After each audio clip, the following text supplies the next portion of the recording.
हाय उत्कर्ष, एक बात बताओ कि कैसे पता चल सकता है कि मेरी मसल स्ट्रेंथ कितनी है और वो क्या होती है? ओके, सो सबसे पहले मसल स्ट्रेंथ जानते हैं कि वो क्या होती है।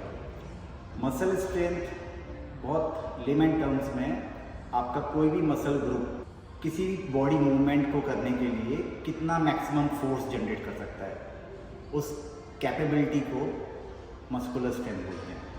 अब इसको जानने के लिए बहुत सारे तरीके हैं, बहुत सारे असेसमेंट टेक्निक्स हैं। जो सबसे पॉपुलर है वो है 1RM technique, repetition maximum technique. होता क्या है उसमें, 1 रिपीटिशन मैक्सिमम में ये जानते हैं कि हम कितना मैक्सिमम वेट उठा सकते हैं पर रैप। लेकिन पर रैप क्योंकि बहुत मुश्किल है जानना, मे बी आप 2 रैप उठा पाओ, 3 रैप उठा पाओ, और वो पर्टिकुलर वेट पे पहुंचना बड़ा क्रिटिकल है।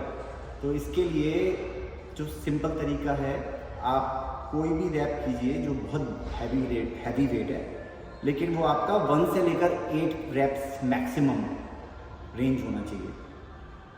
वो रेंज में आप वेट उठाइए और मैं एक टेबल दे रहा हूँ, उस टेबल के बेसिस पे आपने जो भी मैक्सिमम वेट उठाया है, जितने रैप्स उठाए हैं, उससे इस नंबर से मल्टीप्लाई कर दें तो आपका 1RM निकल जाएगा। मैं एक एग्जांपल बताता हूँ, फॉलो मी।